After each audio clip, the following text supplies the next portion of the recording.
Welcome class 12th। और आज मैं आपको एक और प्रूफ जो कि लाइट का ही है वो बताने वाला हूँ। और उसके पहले आप ये समझ लें कि जो भी वस्तुएं आप देख पाते हैं उसके पीछे कारण होता है प्रकाश का परावर्तन। क्योंकि बॉडीज पे जब प्रकाश पड़ता है और रिफ्लेक्ट होता है और हमारी आँख की रेटिना पे पड़कर वस्तु के होने का आभास कराता है, तो निश्चित तौर पर वस्तु में दिखाई पड़ती है। अब वास्तव में प्रकाश का नेचर क्या है, what is the nature of light, प्रकाश की प्रकृति क्या है, इसके विषय में भिन्न भिन्न वैज्ञानिकों ने भिन्न भिन्न सिद्धांत नियम प्रतिपादित किए हुए हैं। तो इस कड़ी में सबसे पहला नाम आता है न्यूटन साहब का। न्यूटन ने प्रकाश को कण माना हुआ था, इसी आधार पर न्यूटन का कण का सिद्धांत हाईलाइट हुआ, प्रकाशित हुआ। हालांकि न्यूटन के द्वारा प्रकाश को कण मानना भी एक बहुत अच्छा स्टेप नहीं माना जाता है, क्योंकि न्यूटन के कण का सिद्धांत के आधार पर आप प्रकाश के अपवर्तन परावर्तन की व्याख्या तो कर ले जाते हैं। प्रकाश का सीधी रेखा में चलना, छाया का बनना इत्यादि घटनाएं ऐसी होती हैं जिनका स्पष्टीकरण न्यूटन के कण का सिद्धांत के द्वारा हो सकता है। लेकिन तत्कालीन कुछ ऐसी घटनाएं, विवर्तन, व्यतिकरण, ध्रुवण, रिफ्रैक्शन, इंटरफ्रेंस, पोलराइजेशन, ये कुछ ऐसी घटनाएं हैं जिनका निगमन या जिनकी व्याख्या, एक्सप्लेनेशन आप प्रकाश को कण मानते हुए बिल्कुल नहीं कर सकते हैं। तो इस कड़ी में 3 साल के बाद 1678 में हाइजेंस साहब आए। हाइजेंस ने प्रकाश को लाइक वेव माना, प्रकाश को एक तरंग माना, ठीक है। और प्रकाश को तरंग मानते हुए जो घटनाएं हैं प्रकाश की, उन घटनाओं को नया आयाम दिया, उनकी पुष्टि की गई। हालांकि विद्यार्थियों आज की डेट में आप देख पाते हैं कि जो प्रकाश होता है, प्रकाश की जो घटनाएं होती हैं, उन घटनाओं की पुष्टि के लिए जो आज के जो आधुनिक मत के हिसाब से जो नियम सिद्धांत बताए गए हैं वो भी आपने देखा हुआ है, चाहे मैक्सवेल का वैक्यूम की तरंग का सिद्धांत हो या फिर डुअल नेचर ऑफ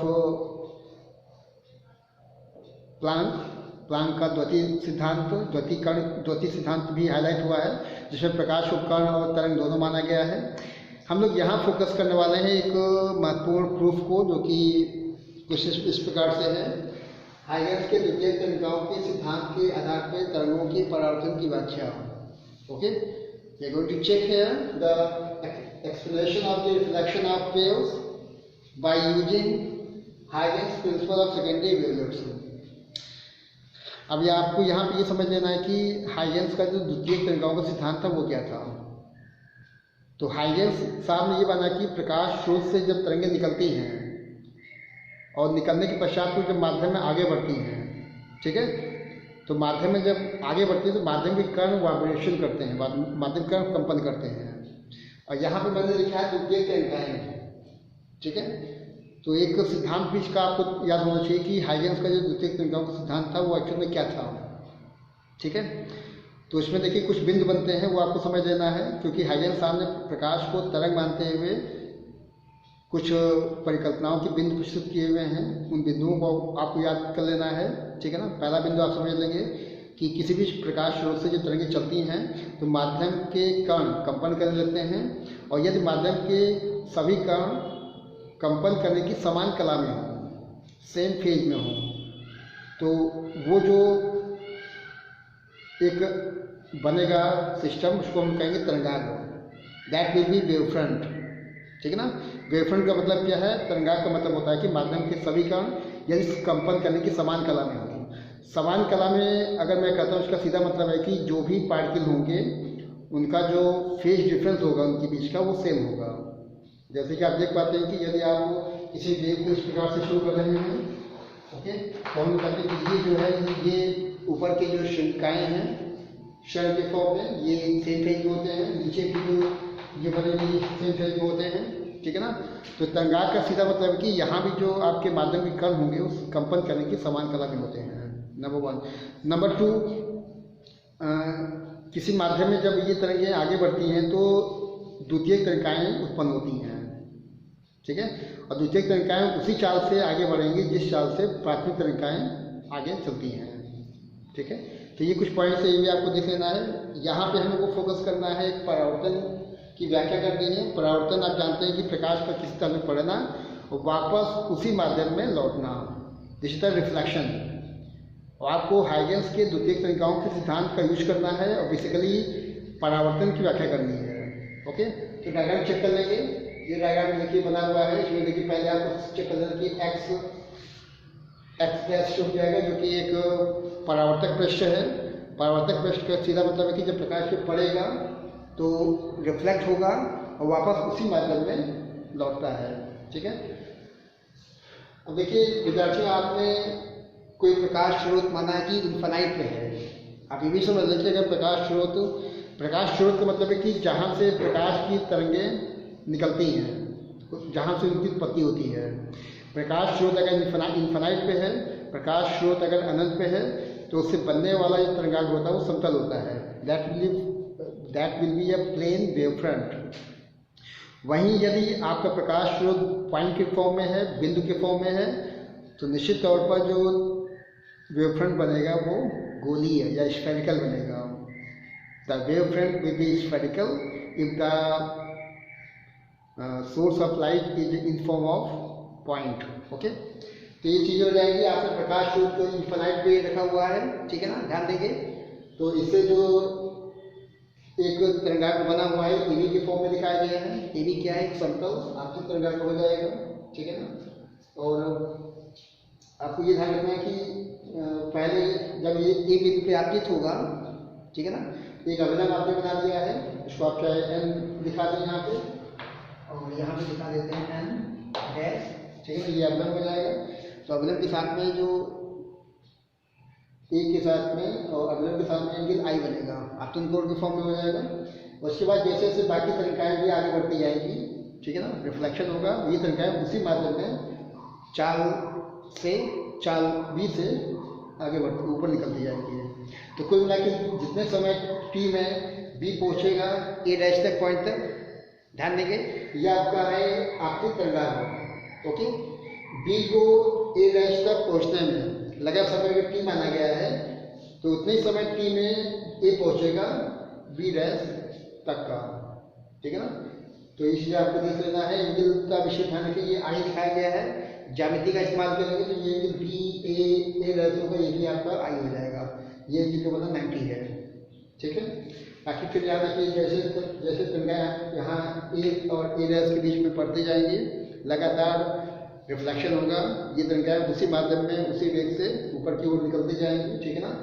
और फाइनली ए डैश देखिए यहाँ पे जो आपका डी पहुँचा था, एक अवलंब यहाँ बना दिया गया है, और ये जो एंगल बनेगा ये अपवर्तन कोण आर के फॉर्म में दिखाया गया है। तो ज्यामिति से ये कोण भी आपको आर दिखाना पड़ेगा। ये आपका परावर्तन कोण हो जाएगा, sorry this is the reflection angle, परावर्तन कोण आर के फॉर्म में दिखाया गया है, जो भी आर हो जाएगा। अब आप चेक करें विद्यार्थियों कि अगर आपको दिखाना है कि बी से ए डैश तक पहुँचने का समय टी लगता है, उतने समय टी में ए पहुँचेगा बी डैश तक। तो यहाँ पे लिखा हुआ है, ध्यान देंगे, बी को पहुँचना है ए डैश तक, समय दिखाया गया टी, उतने समय टी में ए पहुँचेगा बी डैश तक। तो मैंने मान लिया कि जो तरंगाग्र है वो बी चाल से माध्यम में प्रवेश कर रहा है, ठीक है ना। तो आपको निकालना है दूरी, आपको निकालना है पहले बी ए डैश निकालना है। तो बी ए डैश का सीधा मतलब है कि you are going to calculate the distance between B and A dash. दूरी का मतलब होता है चाल गुणे समय। तो आप चाल दिखा रहे हैं कितनी, चाल हो जाएगा बी इंटू टी, ओके, यहाँ पे हो जाएगा। और फिर आपको निकालना है A B dash, A B dash निकाल लेना है। ये ए बी डैश भी आप चेक कर सकते हैं। और यहाँ पे देखिए क्योंकि समय चेंज नहीं करना है, जो टाइम आपने बी का ए डैश तक शो किया है वही टाइम आपको लेना है ए से बी डैश तक का। तो यहाँ भी टाइम नहीं चलेगा, और जो चाल होगी तरंग की वो भी नहीं बदलती है। मतलब अगर बी चाल से ये तरंगें आगे बढ़ती हैं तो बी चाल से ये तरंगें परावर्तित भी होंगी। तो यहाँ पे चाल बी हो जाएगा, टी हो जाएगा। इतना दिखाने के पश्चात आप चेक कर रहे हैं कि फाइनली ये आपने दिखाया है आपकी तरंगाग्र, और ये शो किया गया है परावर्तित तरंगाग्र, ठीक है। अब आपको क्या करना है कि दो त्रिभुज लेके चलने पड़ेंगे। एक त्रिभुज देखिए आपको यहाँ से बनेगा ए बी ए डैश, और दूसरा त्रिभुज बनेगा A B dash A dash, ठीक है ना। इनका इस्तेमाल कर लेना है और इस्तेमाल करने के पश्चात यदि हम इन दोनों त्रिभुजों को सर्वांशम दिखा ले जाते हैं तो कुछ हद तक जो काम है आसान हो जाएगा।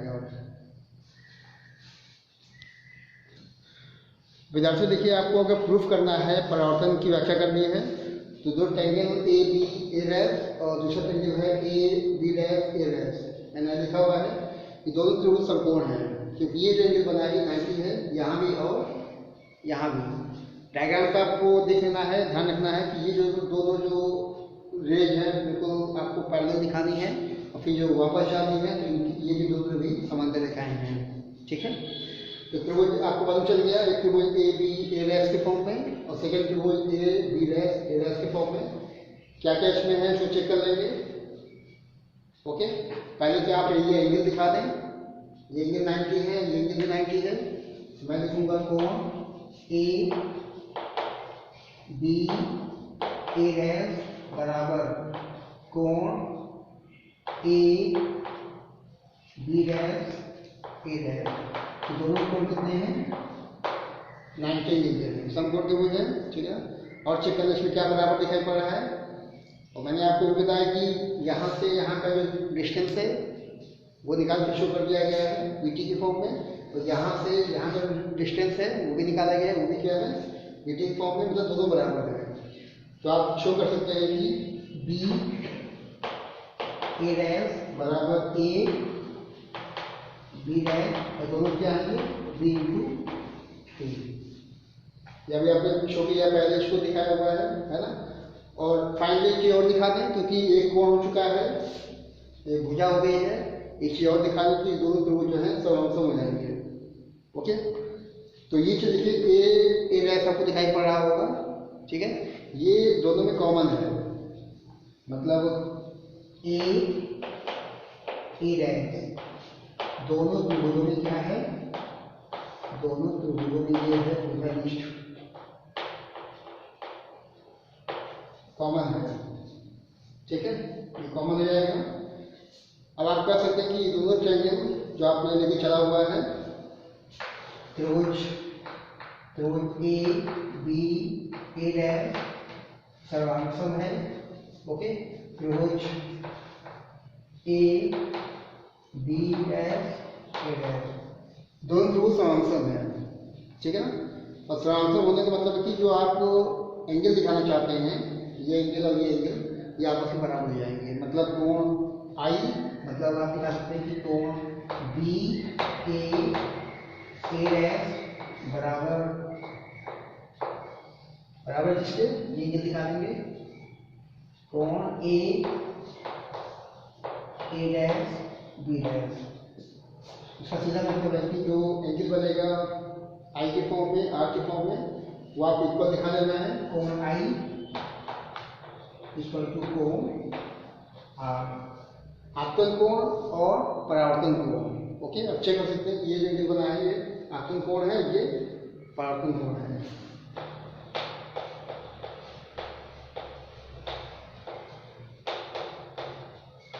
आपतन कोण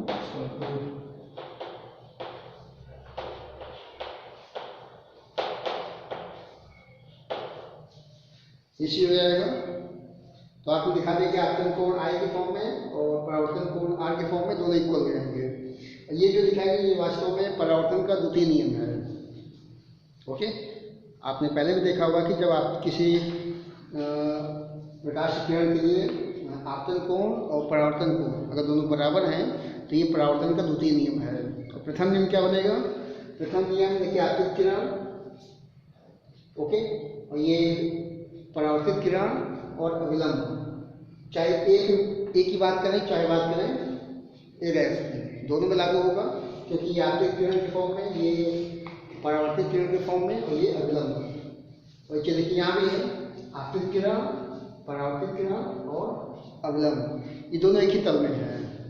ओके, ये भी आप इसको दिखा सकते हैं। तो इस प्रकार से देखिए विद्यार्थियों, आपने आपतन कोण और परावर्तन कोण को इक्वल दिखाया है, मतलब ये परावर्तन का द्वितीय नियम हो जाएगा। ओके, और फिर डायग्राम से आप चेक कर सकते हैं कि आपतित किरण, परावर्तित किरण और आपतन बिंदु पर अविलंब, ये तीनों एक ही तल पे हैं। जो कि परावर्तन का प्रथम नियम है। इस प्रकार से परावर्तन के दोनों नियम प्रथम द्वितीय की फॉर्म में मैंने आपको बता दिया है, और इस प्रकार से आपने हाइगेंस के द्वितीय तरीकाओं के सिद्धांत के आधार पर प्रकाश के या तरंग के परावर्तन की व्याख्या आपने कर दी है।